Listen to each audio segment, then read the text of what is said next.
الفاتحة بالقبول وتمام كل سؤل ومأمول. السلام عليكم ورحمة الله وبركاته. بسم الله الرحمن الرحيم.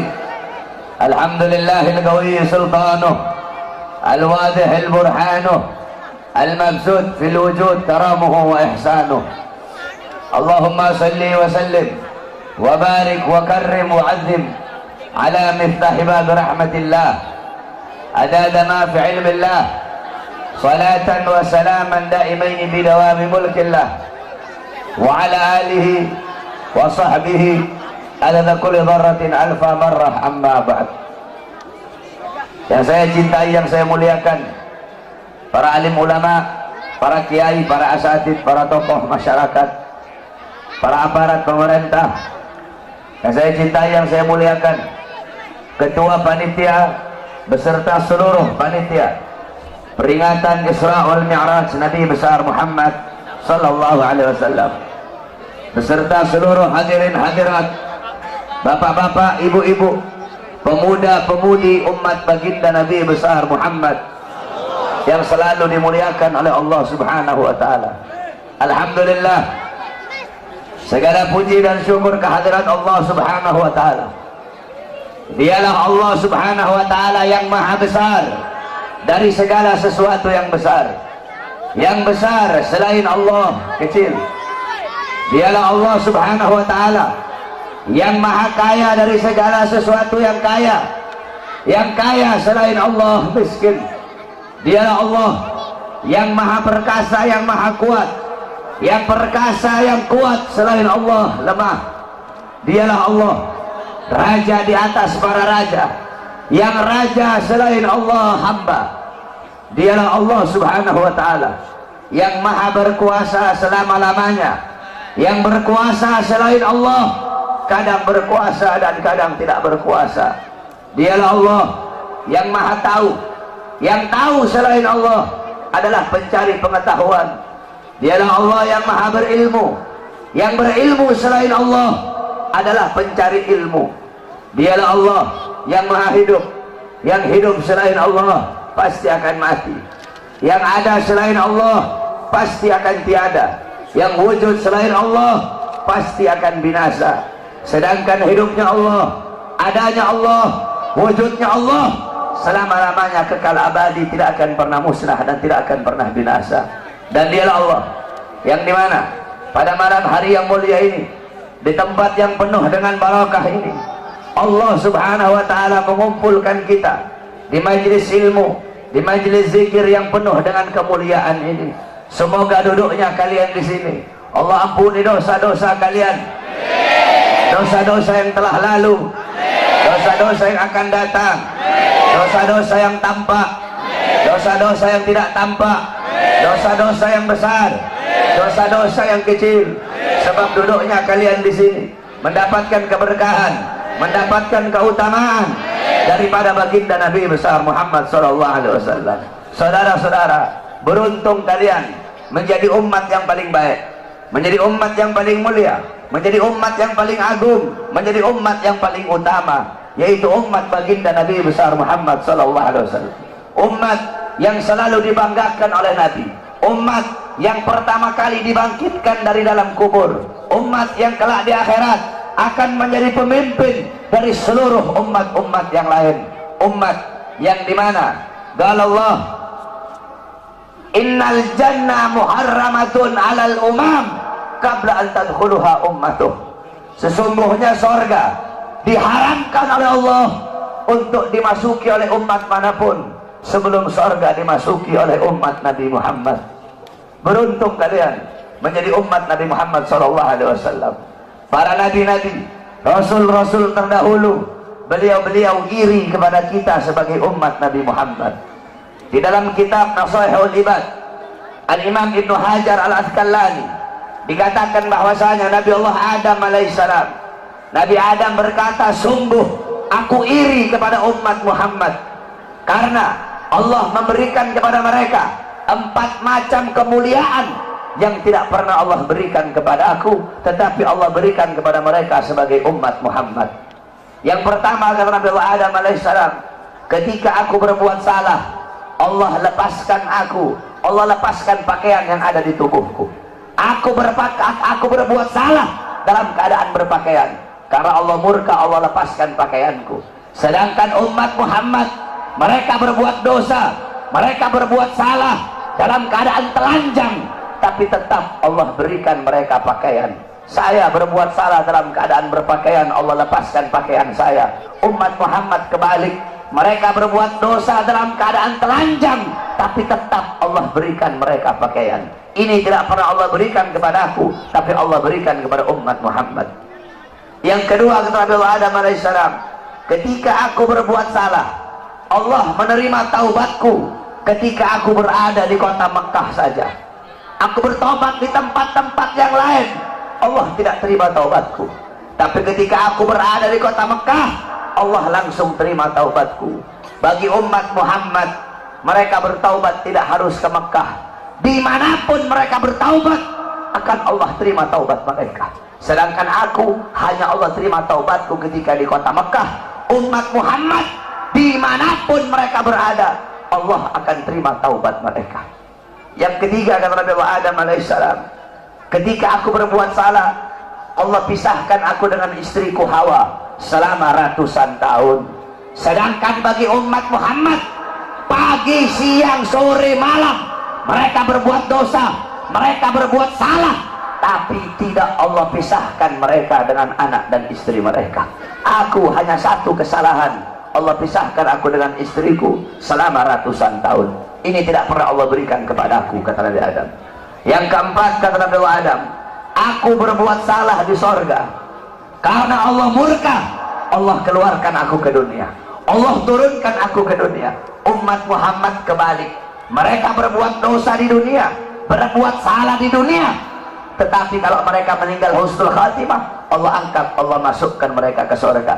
Empat kemuliaan ini tidak pernah Allah berikan kepada aku, tetapi Allah berikan kepada umat Muhammad. Beruntung kita menjadi umat baginda Nabi besar Muhammad, umat yang selalu dirindukan oleh Nabi, umat yang dimana qala Rasul sallallahu alaihi wasallam, Nabi Muhammad sallallahu alaihi wasallam bersabda di dalam hadisnya, idza yushaku ahadukum bisyaukatin fi rijlih la ajidu ala maha fi qalbi. Apa kata Nabi? Andaikan salah satu dari kalian, wahai umatku, ada yang kakinya tertusuk duri, maka pasti kalian merasakan sakit. Rasa sakit yang kalian rasakan, itu pun aku rasakan, bahkan sampai ke dalam hatiku. Umat yang selalu dicintai oleh Nabi Muhammad, umat yang selalu diperdulikan oleh Nabi Muhammad. Sayyidatuna Aisyah radhiyallahu anha, beliau pernah melakukan suatu pekerjaan yang disenangi oleh Nabi, sehingga Nabi mengangkat tangan dan berdoa, Allahumma ighfir li Aisyah ma qaddamat wa ma akharat, ma adharat wa ma abtanat. Ya Allah, ampuni dosa-dosa Aisyah yang telah lalu, yang telah lalu, yang akan datang, yang tampak, yang tidak tampak. Ampuni dosa Aisyah ya Allah. Siti Aisyah loncat-loncat. Siti Aisyah sangat senang dengan doa Nabi Muhammad. Nabi berkata, wahai Aisyah, apakah kamu senang dengan doa seperti itu? Kata Siti Aisyah, siapa yang tidak senang didoakan manusia mulia sepertimu ya Rasulullah? Kata Nabi, wahai Aisyah, kalau kamu senang dengan doa seperti itu, ketahuilah doa seperti itulah yang setiap yang setiap saat, setiap pagi, siang, sore, malam, setiap waktu aku mintakan kepada Allah untuk umatku. Nabi Muhammad begitu peduli kepada kita sebagai umat.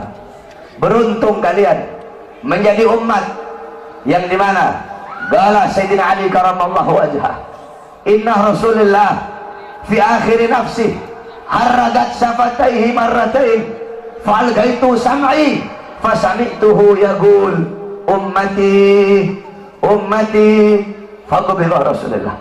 Sayyidina Ali berkata, Nabi Muhammad pada saat detik-detik terakhir nafasnya, aku melihat bibir beliau menggerakkan dengan 2 kali gerakan. Aku dekatkan telingaku, aku mendengar beliau berkata, ummati ummati, umatku, umatku, kata Nabi Muhammad SAW. Bahkan pada saat detik-detik terakhir nafasnya, Nabi Muhammad masih memikirkan kalian sebagai umat.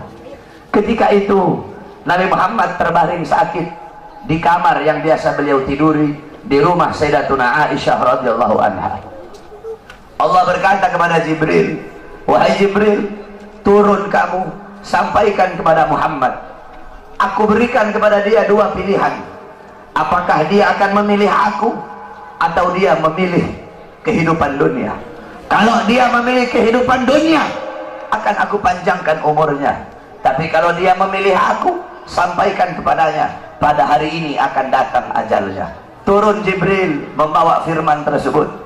Kemudian Jibril menyampaikan, ya Rasulullah, Allah memberikan kepada kamu dua pilihan. Apakah engkau memilih Allah atau memilih dunia? Kalau engkau memilih Allah, pada hari ini akan datang kematianmu. Kalau kamu memilih dunia, Allah panjangkan umurmu. Apa kata Nabi Muhammad? Wahai Jibril, sudah tentu aku lebih memilih Allah. Bagiku kehidupan sebenarnya bukan dunia. Kehidupan sebenarnya bagiku ketika ruhku berpindah menghadap Allah subhanahu wa ta'ala. Pergi Jibril membawa kabar tersebut. Kemudian Allah memanggil Israel. Wahai Israel, wahai pencabut nyawa, turunlah kamu ke dunia. Pasang muka yang paling bagus, pasang wajah yang paling bagus. Kamu akan mencabut nyawa makhluk yang paling mulia, yaitu Nabi Muhammad. Kamu cabut nyawa dia, itu pun kamu izin dulu kepada dia. Mau tidak dia dicabut nyawanya? Kalau dia mau kamu cabut, kalau dia tidak mau kamu kembali kepadaku. Turun Israel membawa perintah Allah untuk mencabut nyawa baginda Nabi besar Muhammad. Israel berdiri di depan pintu rumahnya Nabi. Israel tidak berani langsung masuk rumahnya Nabi. Israel berdiri di depan pintu rumah Nabi Muhammad. Israel mengucapkan salam. Assalamualaikum ya Rasulullah. Assalamualaikum ya Habibullah. Assalamualaikum ya Safiyullah. Pintu rumah dibuka oleh Sayyidatuna Fatimah. Sayyidatuna Fatimah putrinya Nabi membuka pintu rumah tersebut. Siti Fatimah berkata, siapa engkau? Apakah engkau tidak lihat ayahku sedang terbaring sakit? Israel menjawab, aku yang memisahkan anak dengan orang tua. Aku yang memisahkan orang tua dengan anak. Aku yang memisahkan suami dengan istri. Aku yang memisahkan istri dengan suami. Aku yang menjadikan anak-anak menjadi yatim. Aku yang menjadikan istri-istri menjadi janda. Aku yang meramaikan kuburan. Aku pemisah antara kehidupan dan kematian. Aku adalah Israel. Allah memberikan mandat kepada aku untuk mencabut nyawa seluruh makhluk, dan aku datang ke sini untuk mencabut nyawa makhluk yang paling mulia, baginda Nabi besar Muhammad. Siti Fatimah lari menangis. Siti Fatimah kembali ke pangkuan ayahnya. Siti Fatimah berkata, wahai ayahku, engkau akan wafat. Wahai ayahku, kau akan meninggal dunia. Israel sudah ada di depan ingin mencabut nyawamu ya Rasulullah. Rasulullah berkata, jangan kau bersedih wahai Fatimah. Wahai Fatimah, ketahuilah, setelah kematianku, engkau adalah manusia yang pertama kali akan menyusulku. Setelah kematianku nanti kelak, engkau adalah manusia yang pertama kali masuk surga setelah aku. Siti Fatimah mengusap air matanya. Datang Israel berdiri di hadapan Nabi Muhammad. Israel berkata, ya Rasulullah, dengan segala kerendahan hatiku, aku datang kemari untuk mencabut nyawamu atas perintah Allah. Aku izin dulu kepadamu, apakah engkau mau dicabut nyawa? Kalau engkau mau, aku cabut. Kalau engkau tidak mau, aku kembali kepada Allah subhanahu wa ta'ala. Nabi Muhammad berkata, ya Jibril, wahai Jibril, aku belum puas meninggalkan umatku kalau belum diberi jaminan oleh Allah subhanahu wa ta'ala. Nabi Muhammad masih memikirkan nasib kita sebagai umat. Nabi Muhammad pergi menghadap apa? Jibril pergi menghadap Allah. Jibril berkata, ya Allah, kekasihmu Rasulullah meminta jaminan untuk umatnya. Apa kata Jibril? Ya Rasulullah, ya Allah, kekasihmu meminta jaminan untuk umatnya. Allah berkata, Allah berfirman, fa'auhallahu ta'ala ala Jibril, basyirhu ya Jibril, innahu awwalu nasin kharijun minal ardi idha bu'isu wa sayyiduhum idha jami'u fabashirhu innal jannah muharramatun alal umam qabla an tadkhuluha ummatuh. Nabi Allah berkata kepada Jibril, wahai Jibril, sampaikan kepada kekasihku Muhammad, dia adalah manusia yang pertama kali akan aku bangkitkan dari dalam kubur. Dia adalah manusia yang menjadi pemimpin seluruh manusia di dunia dan akhirat. Dia menjadi pemimpin kelak ketika hari kebangkitan. Dan sampaikan kepadanya, jaminan dariku, surga aku haramkan untuk dimasuki oleh umat manapun sebelum surga dimasuki oleh umatnya. Turun Jibril bawa wahyu tersebut. Rasulullah berkata, al-an karrat aini, sekarang aku senang, sekarang aku puas, cabutlah nyawaku wahai Israel. Dicabut nyawa Nabi Muhammad SAW. Ketika dicabut nyawa Nabi Muhammad mendesah. Nabi Muhammad berkata, kata dicabut lagi nyawa Nabi Muhammad. Nabi Muhammad berkata, Nabi Muhammad merasakan sakit. Di sebelah kanannya Nabi ada sebuah cawan berisi air. Nabi Muhammad letakkan tangannya di cawan tersebut. Beliau usap air keringat yang keluar dari wajah beliau. Kemudian beliau berkata, wahai Israel, apakah seperti ini rasa sakit dicabut nyawa? Israel berkata, iya ya Rasulullah, seperti itulah rasa sakit dicabut nyawa. Nabi berkata, apakah rasa sakit seperti ini juga yang nanti bakal dialami oleh umatku? Apakah rasa sakit seperti ini yang nanti bakal umatku rasakan wahai Israel? Israel berkata, iya ya Rasulullah, rasa sakit seperti itulah yang nanti bakal dialami oleh umatmu. Rasa sakit seperti itulah yang nanti bakal dirasakan oleh umatmu. Mendengar itu Nabi Muhammad menangis. Nabi Muhammad mengangkat tangan. Doa terakhirnya Nabi Muhammad, harapan terakhirnya Nabi Muhammad, doa yang menutupi wafatnya Nabi Muhammad SAW. Beliau mengangkat tangan dan berdoa, Allahumma khaffif ala ummati fi sakaratil maut. Ya Allah, ringankanlah sakaratul maut umatku. Ya Allah, permudahkanlah sakaratul maut umatku. Aku nabi mereka, aku pemimpin mereka, aku penanggung jawab mereka. Ya Allah, biar aku menanggung seluruh rasa sakit sakaratul maut umatku. Biar aku menanggung beban penderitaan rasa sakit mereka. Ya Allah, umatku tidak akan kuat, mereka tidak akan sanggup. Ya Allah, biar aku Muhammad menanggung rasa sakit sakaratul maut umatku. Apa yang telah kau lakukan untuk Nabi Muhammad? Apa yang telah kau korbankan untuk Nabi Muhammad? Nabi Muhammad berjuang untuk kalian. Nabi Muhammad menanggung rasa sakit sakaratul maut kalian. Karena begitu cinta beliau kepada kalian sebagai umat. Saya dan kalian, kita tidak bisa membalas jasa-jasa Nabi Muhammad SAW. Sekalipun kalian merangkak dari rumah kalian menuju kuburnya Nabi Muhammad, kalian tidak akan bisa membalas jasa-jasa Nabi Muhammad SAW. Oleh karena itu, saudara-saudaraku sekalian, setelah Nabi Muhammad wafat, banyak para sahabat-sahabat yang tidak kuat hidup. Ada sahabat yang berdoa, ya Allah, cabut kedua mataku. Untuk apa lagi aku melihat? Nabi sudah wafat, cabut kedua mataku. Aku tidak lagi mau melihat selain memandang wajahnya Nabi Muhammad. Ketika itu juga dia dibutakan oleh Allah Subhanahu wa ta'ala. Ada yang angkat tangan, ya Allah, cabut nyawaku. Aku tidak lagi mau hidup. Untuk apa aku hidup? Nabi Muhammad sudah wafat, cabut nyawaku ya Allah. Ketika itu juga Allah cabut nyawanya. Kemudian ada seorang perempuan, ada seorang wanita, galat li Aisyah, ya Aisyah, ikshif li kabrin Nabi. Wahai Aisyah, bukakan untukku kuburnya Nabi Muhammad. Dibuka kuburnya Nabi oleh Siti Aisyah. Masuk ini perempuan, fabakat hatta matat. Wanita ini menangis depan kuburnya Nabi sampai dia mati saat itu juga. Ketika itu banyak para sahabat yang tidak ada lagi gairah hidup. Sayyidina Abu Bakar As-Siddiq radhiyallahu anhu. Kamu tahu Sayyidina Abu Bakar? Sayyidina Abu Bakar seorang sahabat yang sangat dekat dengan Nabi Muhammad. Para ulama mengatakan Sayyidina Abu Bakar As-Siddiq, beliau wafat dengan dua sebab. Sayyidina Abu Bakar meninggal gara-gara dua sebab. Pertama sebab dohir, kedua sebab batin. Sebab dohirnya apa?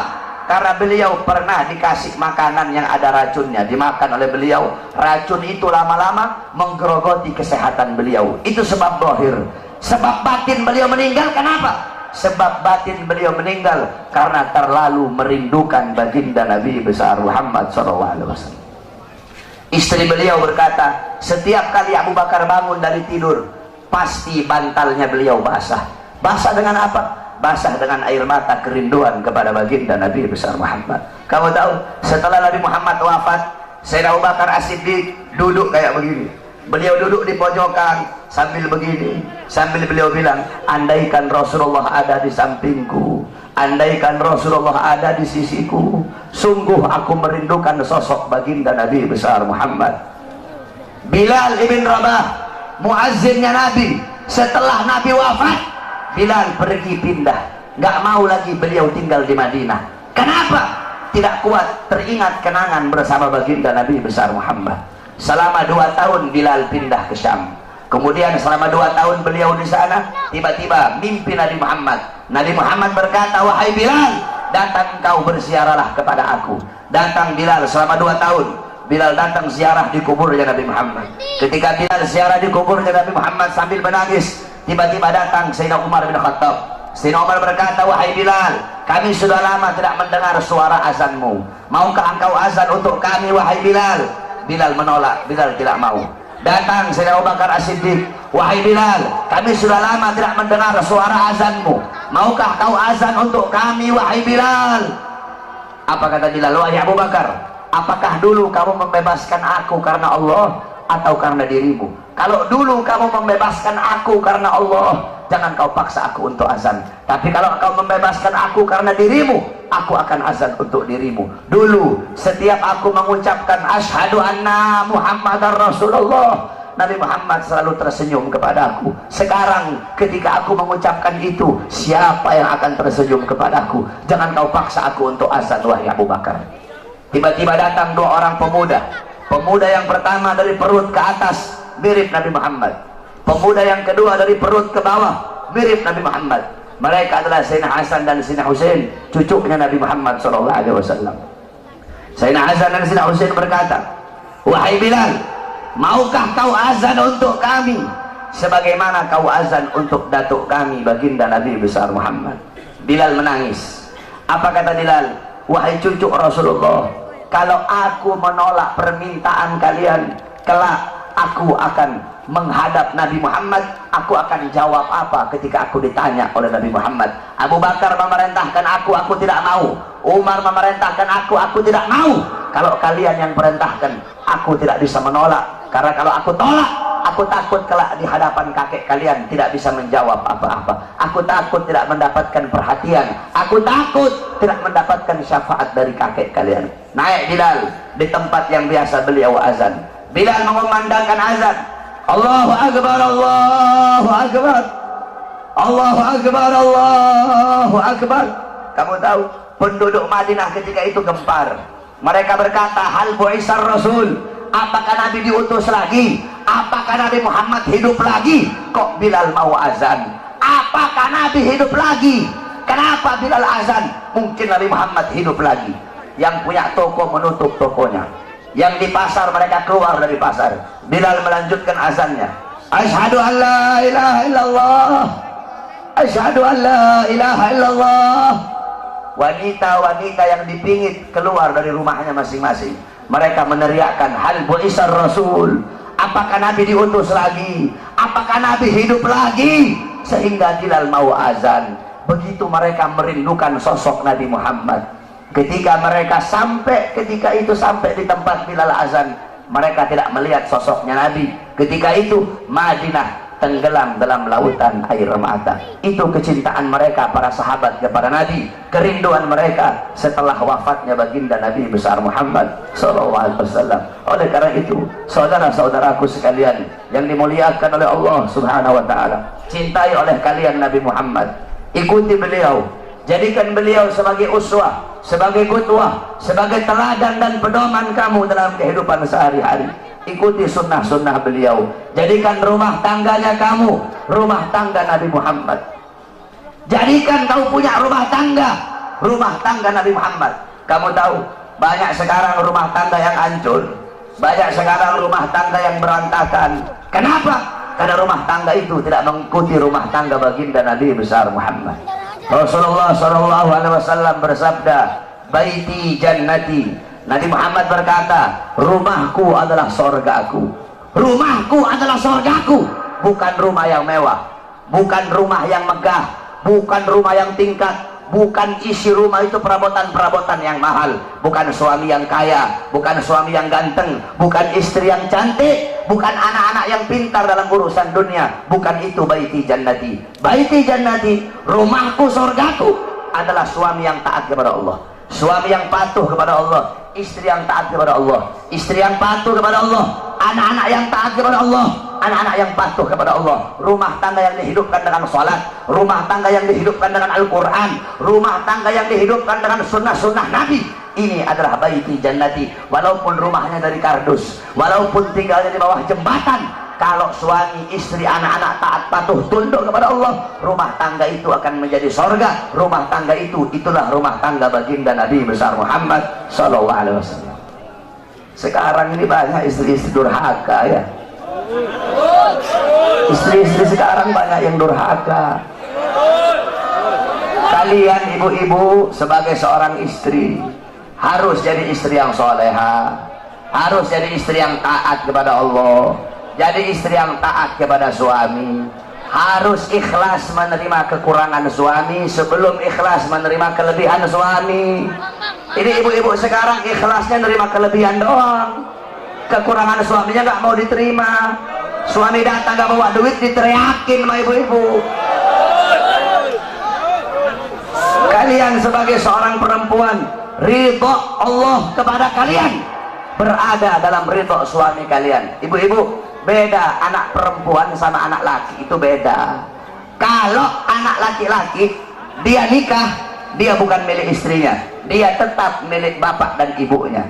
Tapi kalau anak perempuan udah nikah, maka perempuan itu sepenuhnya milik suaminya. Makanya cari ridhonya suami. Ini kadang istri sekarang kurang ajar sama suami, kasar sama suami, caci maki suami. Nggak heran suami-suami jadi pada takut istri semua. Kalian sebagai seorang wanita ikhlas terima kekurangan suami kalian, sabar dalam ngurusi rumah tangga kalian. Soalnya ibu-ibu tahu, zaman sekarang ini kita kalau mau cari perempuan cantik banyak, mau cari perempuan kaya banyak, mau cari perempuan pintar banyak. Saya sehari 10 bisa saya dapat. Kalau cuma mau cari cantik doang, saudara-saudara. Yang susah perempuan yang ikhlas menerima kekurangan suaminya dan sabar di dalam mengurusi urusan rumah tangga. Kalian sebagai seorang istri, tempatkan kedudukan kalian di bawah kaki suami dan taruh suami kalian di atas kepala kalian. Rendahkan suara kalian di hadapan suami. Suara istri itu harus lebih rendah daripada suara suami. Ini ibu-ibu, suaminya A, ibu-ibunya A, jauh kemana-mana sama suara suami. Suaminya datang nggak bawa apa-apa, kasihan, habis jadi gojek jauh-jauh, kehujanan, kepanasan, berantem sama Ahok, pulang ke rumah nggak bawa apa-apa, dilempar panci suaminya. Udah gojek kemana-mana, ada yang jualan rokok, kasihan, di sana cari nafkah untuk ngasih makan anak bini. Datang ke rumah nggak bawa apa-apa, diomelin sama istri. Hargai keringat suami kalian yang jatuh untuk menafkahi kalian sebagai anak istri. Jadilah kalian seorang wanita yang nggak banyak ngeluh sama suami. Ibu-ibu tahu, ibu-ibu kalau banyak ngeluh sama suami, jangan heran kenapa rezekinya suami kamu mampet. Kenapa? Karena banyak istri-istri yang suka ngeluh. Jadi jangan banyak ngeluh, udah ikhlas aja. Suami mau datang bawa uang kayak nggak bawa uang kayak, ikhlas kamu, jangan ngeluh. Justru semakin ngeluh semakin mampet. Kamu doakan kamu punya suami, ya Allah semoga suami saya dikasih rezeki yang banyak, permudah rezeki suami saya. Jangan banyak ngeluh, nuntut ini nuntut itu, beli bedak harga 1 juta. Ibu-ibu tahu wanita-wanita yang ada di Hadramut, ibu-ibu tahu Hadramut, Hadramut tempatnya Wali Songo. Wali Songo yang bawa Islam, para habaib itu asalnya dari Hadramut. Ibu-ibu mau tahu perempuan di sana kayak gimana? Wanita-wanita yang ada di sana, istri-istri yang ada di sana, itu kalau beras habis, garam habis, susu habis, bawang habis, itu mereka nggak ngomong sama suaminya. Beras habis, mereka nggak ngomong begitu. Susu habis, nggak kayak ibu-ibu. Ibu-ibu, woi bang, beras habis bang, mana aja bang. Terus perempuan di sana kalau beras habis gimana? Kalau beras habis nih ibu-ibu tiru mereka nih. Kalau beras habis itu karungnya mereka taruh di tempat yang mencolok. Kalau susu habis kalengnya mereka taruh di tempat yang mencolok. Jadi nanti dia suaminya tahu sendiri. Oh udah habis beras. Kalau ibu-ibu dapat suami yang ngerti. Kalau ibu-ibu dapat suami yang nggak ngerti, setahun nggak makan, itu beras udah habis tetap nggak bakal dia beli, walaupun ibu taruh depan pintu dia nggak tahu apa-apa. Jadi kalau dapat suami yang nggak ngerti, beras habis ambil karungnya taruh di kepalanya, beras habis.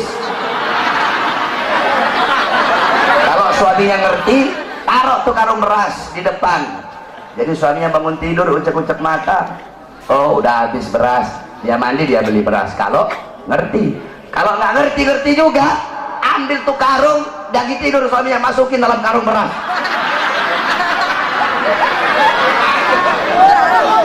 Itu wanita-wanita yang ada di sana. Kenapa? Karena mereka begitu menjaga perasaan suaminya. Ibu-ibu tahu, Rasulullah pernah ngomong sama Siti Fatimah, wahai Fatimah, maukah aku kasih tahu kamu siapa wanita yang nanti memegang tali kendaraanmu? Kata Siti Fatimah, siapa wahai ayahku? Namanya adalah Mutiyah. Coba kamu pergi, rumahnya ada di ujung sana.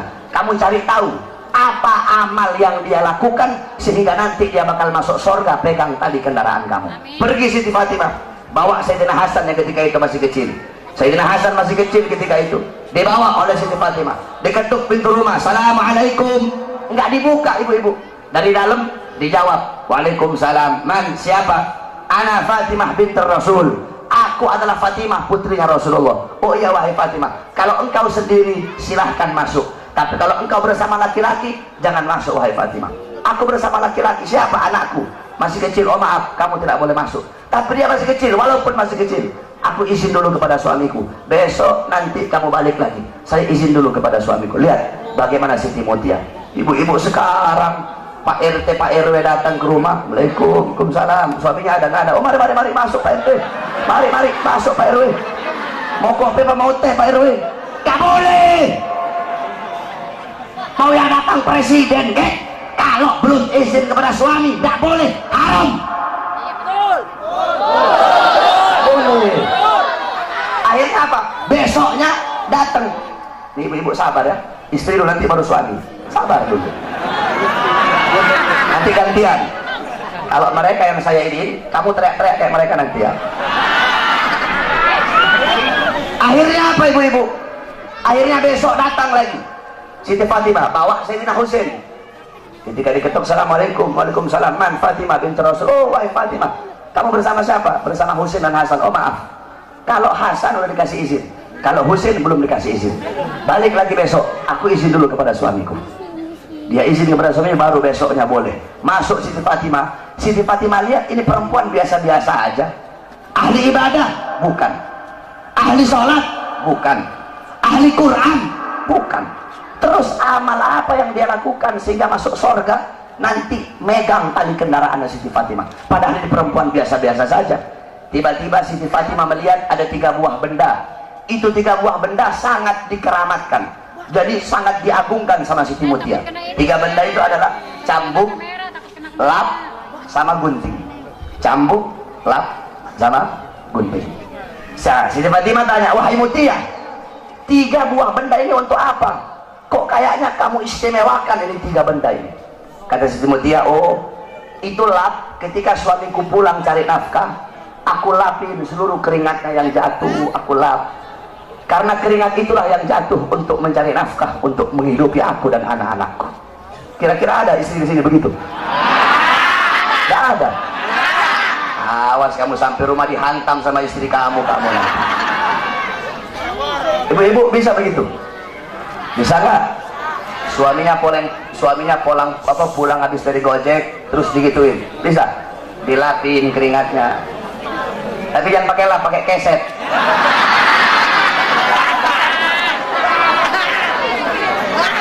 Itu yang pertama.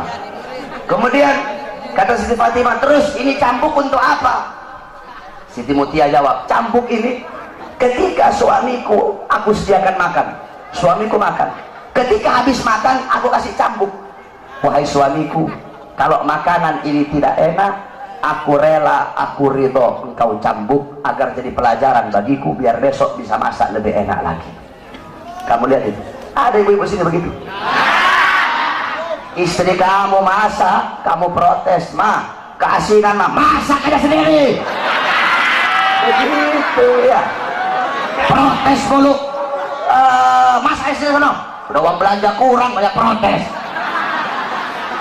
Istri sekarang begitu tuh. Terus ini gunting terakhir, gunting ini untuk apa? Dijawab sama Siti Mutia, sebelum aku tidur aku kasih gunting kepada suamiku dan aku bilang, wahai suamiku, apabila dari tadi pagi sampai sekarang ada kata-kataku yang menyakiti perasaanmu, aku rela, aku ridho engkau potong lidahku. Subhanallah. Ada, kamu cari gimana perempuan kayak begitu sekarang? Yang ada cabai-cabai syar'i sekarang banyak.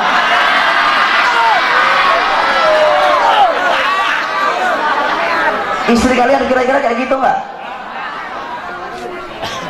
Itu ibu-ibu Siti Mutia. Nah, kalian sebagai seorang wanita, jadikan beliau-beliau sebagai teladan kamu, para wanita sorga. Siti Mutia, Sayyidatuna Fatimah, Sayyidatuna Khadijah, Sayyidatuna Aisyah radhiyallahu anha, Sayyidatuna Khadijah radhiyallahu anha, kemudian Ummu Salamah radhiyallahu anha, Ummu Sulaim radhiyallahu anha, Ummu Aiman radhiyallahu anha, Siti Khansa radhiyallahu anha. Bagaimana wanita-wanita terdahulu, jadikan mereka sebagai teladan kamu dalam urusan rumah tangga. Kalian sebagai seorang perempuan, ini perempuan sekarang saya perhatikan, kalau mau keluar pengajian nih, dandan cantik-cantik ibu-ibu, pakai bedaknya 2 cm segini, yang putih muka doang, lehernya hitam.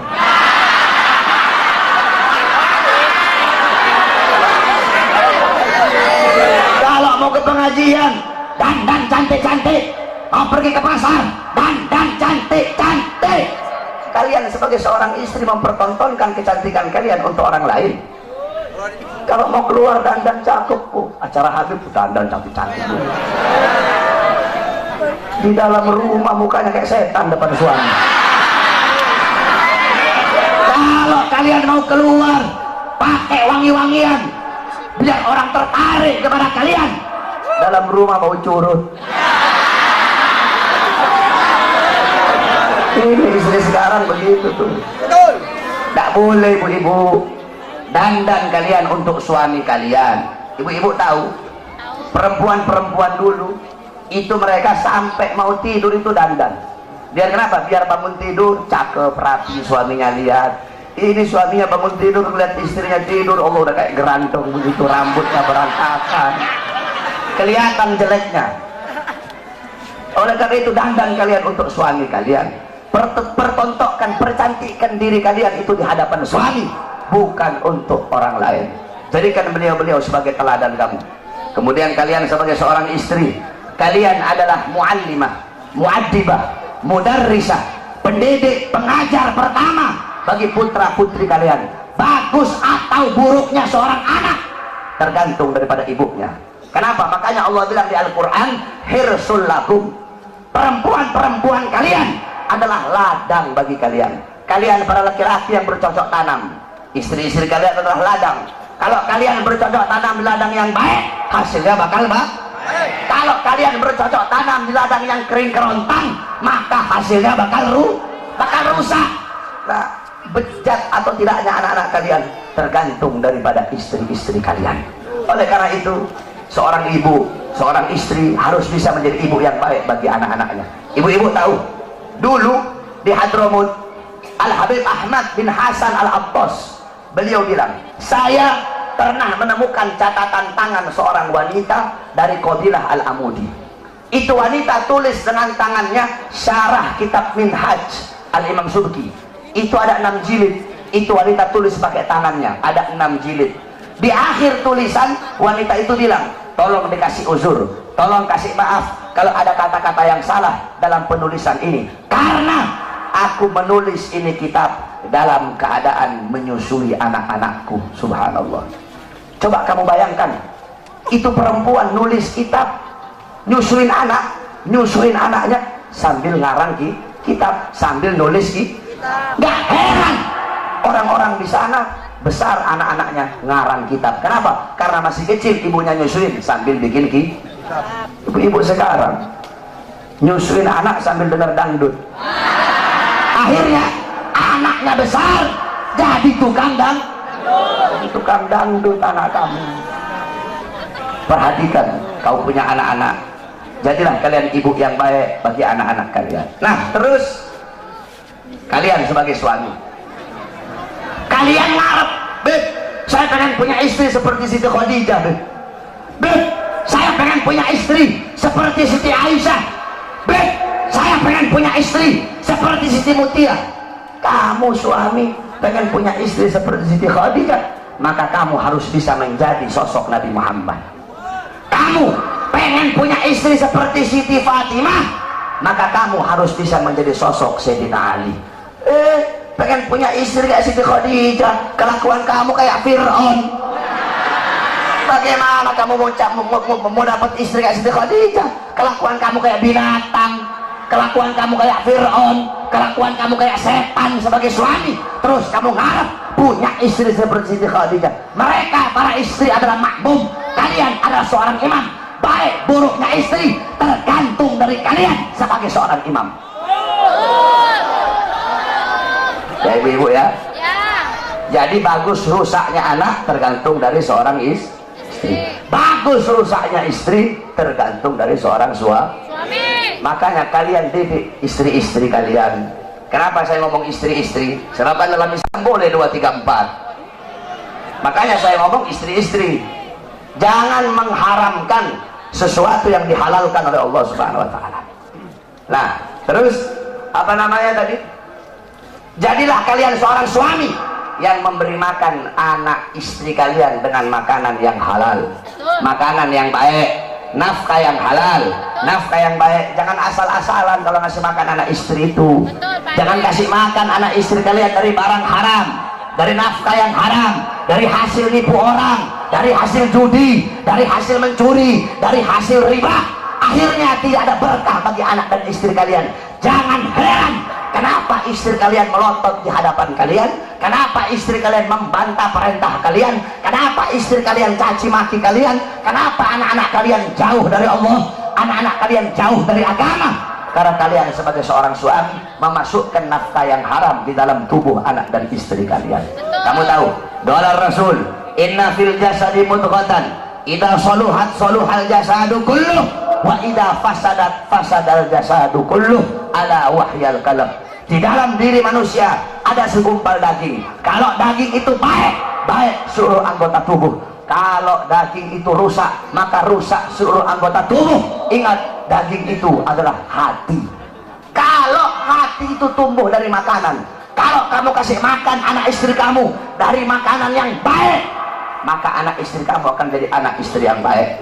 Tapi kalau kamu kasih makan anak istri kamu dari barang yang haram, dari barang nafkah yang haram, jangan heran kalau anak istrimu melakukan sesuatu yang diharamkan oleh Allah Subhanahu wa taala. Dulu ada seorang wali besar, ulama besar, yaitu Al-Imam Haramain. Beliau dulu pernah ditanya, saudara-saudara. Beliau ditanya tentang satu permasalahan. Beliau nggak bisa jawab. Ketika beliau nggak bisa jawab, beliau bilang, mungkin saya tidak bisa jawab pertanyaan kamu gara-gara masih ada air susu yang tertinggal di tenggorokan saya. Maksudnya apa ada air susu yang tertinggal? Dulu saya waktu masih kecil, bapak saya sangat hati-hati memberi makan ibu saya ketika ibu saya sedang menyusui saya. Tiba-tiba ada seorang budak perempuan ambil saya. Itu budak susui saya tanpa sepengetahuan orang tua saya. Ketika ibu saya tahu, langsung saya diambil, dikasih kepada bapak saya masukkan jari telunjuknya ke tenggorokan saya, mengeluarkan air susu budak tersebut, karena itu adalah air susu yang subhat. Mungkin aku tidak bisa jawab pertanyaan kamu karena masih ada air susu yang tertinggal. Coba kamu lihat orang-orang dulu sampai segitunya berhati-hatinya mereka dalam memakan makanan yang subhat. Kamu tahu Imam Hanafi 7 tahun gak pernah makan kambing. Kenapa 7 tahun gak makan kambing? Semenjak ada kambing milik Baitul Mal di Kufah yang hilang. Jadi Baitul Mal itu ada kambing, ada orang nyumbang kambing di Baitul Mal, itu kambing hilang. Ketika itu kambing hilang, Imam Hanafi gak mau makan kambing. Kenapa? Takut kalau beliau makan kambing, ternyata kambing yang dimakan adalah kambing milik Baitul Mal di Kufah yang hilang tersebut. Beliau nanya sama tukang kambing, biasanya kambing itu usianya berapa tahun? 7 tahun ya Imam. Maka 7 tahun beliau tidak makan kambing sampai betul-betul yakin kalau kambing itu sudah mati, baru beliau mau berani makan kambing. Karena begitu hati-hatinya di dalam perkara yang syubhat. Al-Imam Nawawi beliau nggak mau makan apel. Kenapa nggak mau makan apel? Karena apel di daerah beliau ditanam di lahan-lahan, di tanah-tanah milik pejabat.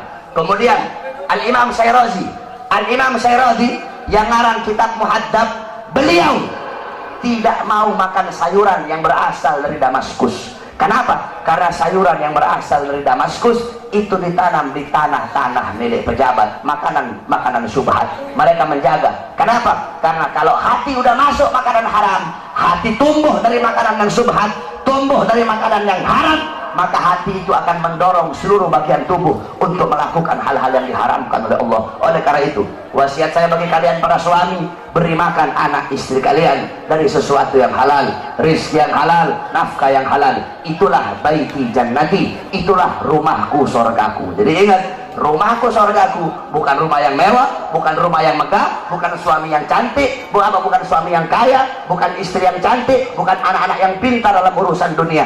Baiti jannati, rumahku sorgaku, suami yang taat patuh tunduk kepada Allah Subhanahu wa taala. Kan enak kamu kalau dapat istrinya subuh udah bangun duluan, nanti dibangunin, ayo salat bareng, jadi imamnya saya, ya enak, adem. Kamu pulang capek-capek, istri kamu sambut dengan senyuman.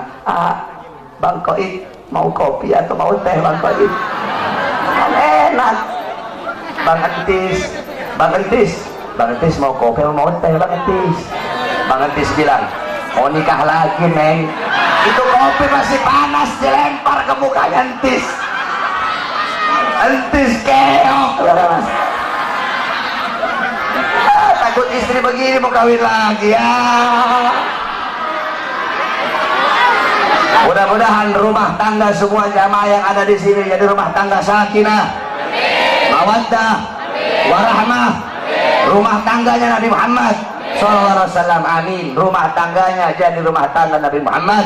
Insyaallah anak-anak kalian jadi anak-anak yang soleh dan solehah, amin ya rabbal alamin. Dan terakhir kepada seluruh hadirin, saya Ramadan saya buka pesantren kilat itu 25 hari.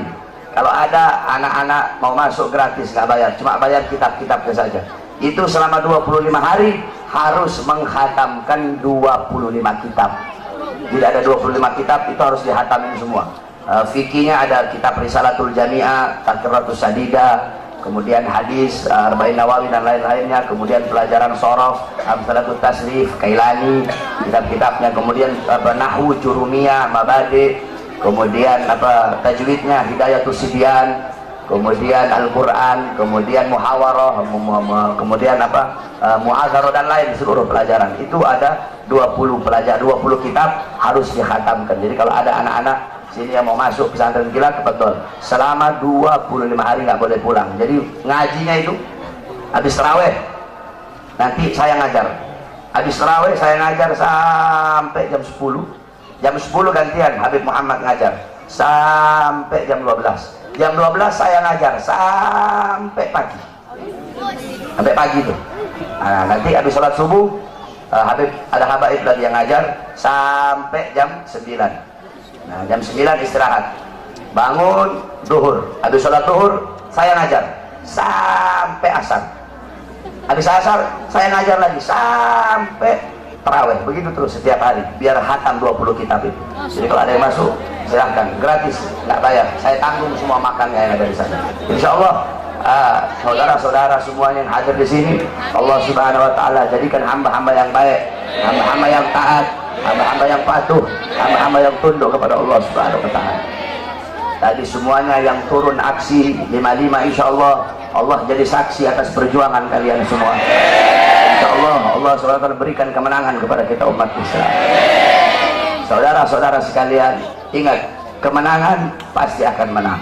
Kemenangan, kebenaran pasti akan menang. Kebenaran itu gak akan pernah kalah.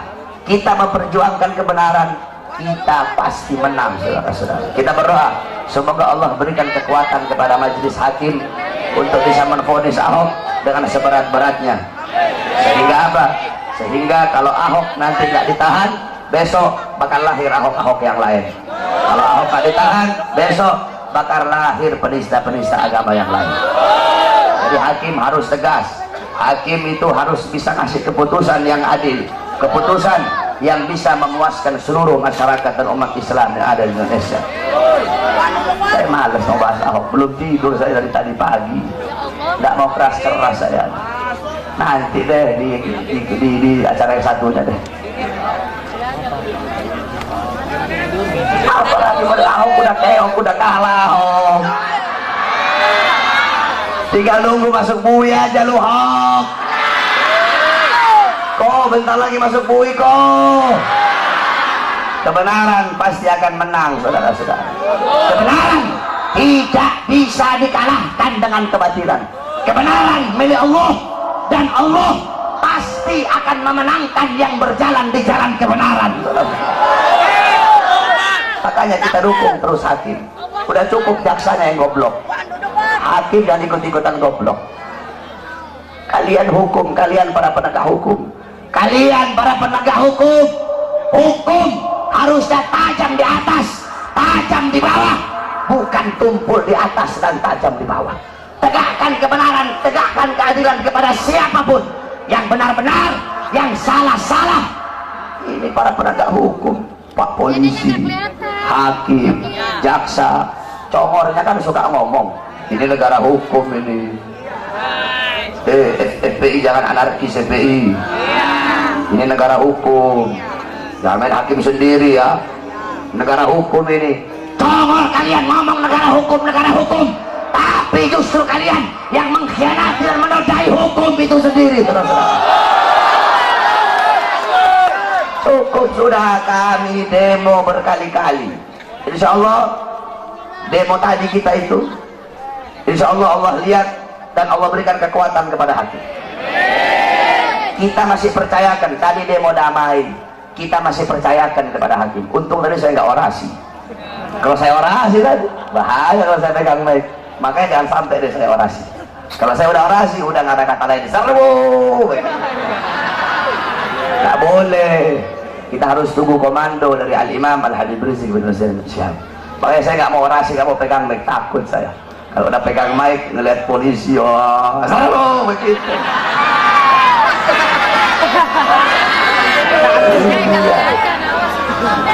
Oleh karena itu, kita berikan kepada hakim, kita masih sabar.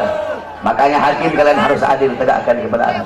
Kalau sampai hilang kepercayaan kami kepada kalian sebagai para penegak hukum, maka jangan salahkan kami kalau kami hukum Ahok dengan cara kami sendiri, saudara.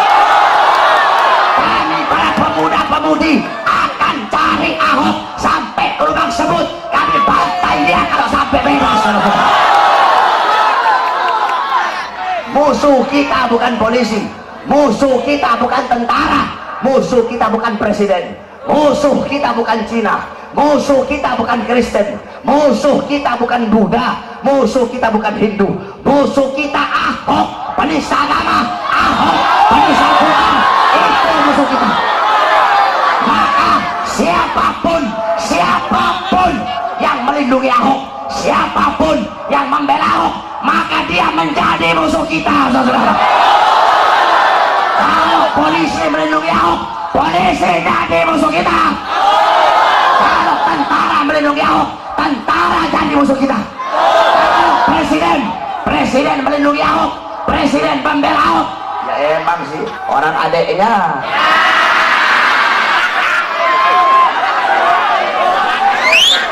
Adeknya nyusunya kan bareng-bareng sama Banteng.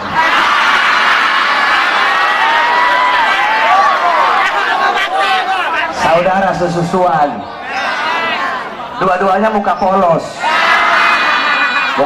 otak iblis. Banyak di sini muka polos otaknya iblis nih. Mukanya polos, otaknya otak bangsat. Kalau presiden melindungi Ahok, membela Ahok, presiden jadi musuh rakyat, presiden jadi musuh kita umat Islam, dan akan kita lengsarkan teman-teman. Makanya demi keutuhan NKRI, demi keutuhan Bhinneka Tunggal Ika, demi keutuhan bangsa, tangkap Ahok, penjarakan Ahok, hukum Ahok dengan seberat-beratnya. Allahu Akbar.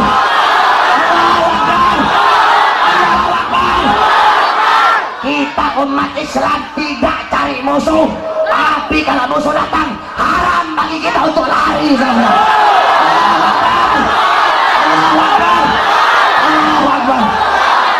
Allahumma balighna fi Sya'ban wa balighna Ramadan. Allahumma balighna fi Sya'ban wa balighna Ramadan. Allahumma balighna fi Sya'ban wa balighna Ramadan. Wa sallallahu alaihi wasallam Muhammad wa ala alihi washabbihi wa barik wa sallam. Alhamdulillahi rabbil alamin. Wal 'afwu minkum. Wassalamualaikum warahmatullahi wabarakatuh. Saudara-saudara, stop. Jangan ada yang balik dulu. Mari sama-sama kita bersalawat kepada Nabi Muhammad. Hafal salawat yang baru. Hafal ya yang baru ya. Nah, kita qasidah sambil kita mengeluarkan harta kita dari jalan Allah Subhanahu wa taala. Ya. Keluarkan harta kita dari jalan Allah Subhanahu wa taala.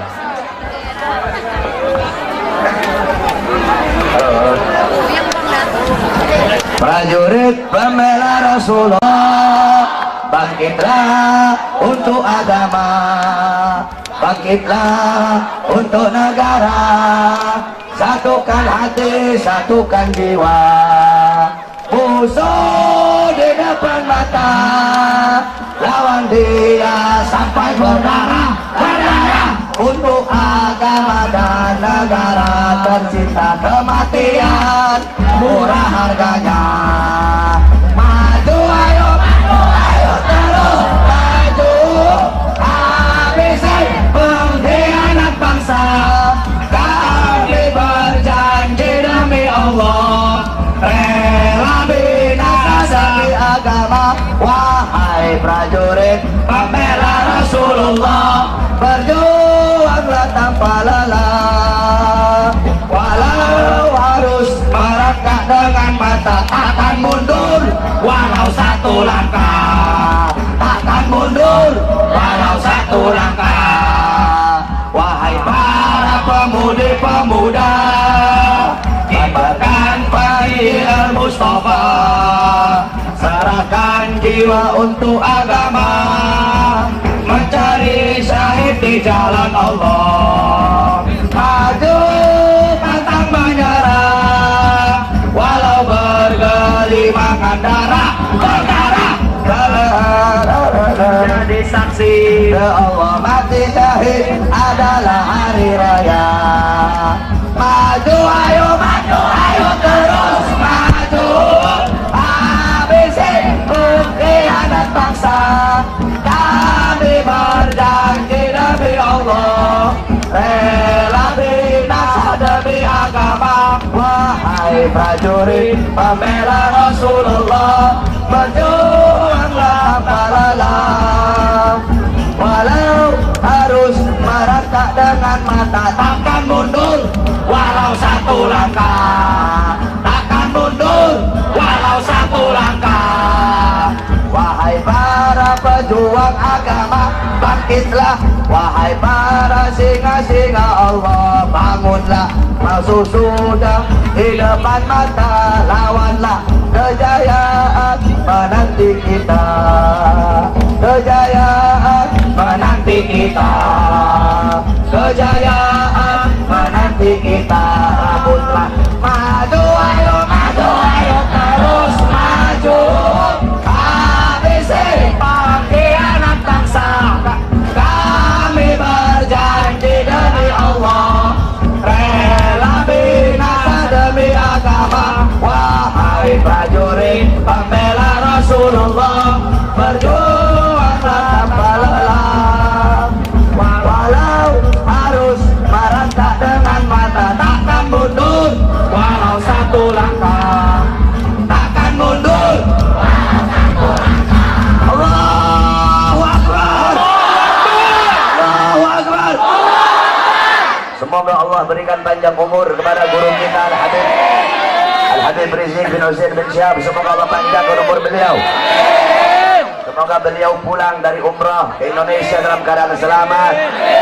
Amin ya rabbal alamin. Allahumma nas'aluka khairal as'alah wa khairan najah wa khairal mamat wa anta bitajil mawadana wa haqiqi mana wa anta maulana fanasuluka bil kafirin wa sallallahu alaihi wasallam Muhammad wa alihi wa sahbihi barik wa sallallahu alhamdulillahi rabbil alamin. Wa salli ala sayyidina Muhammad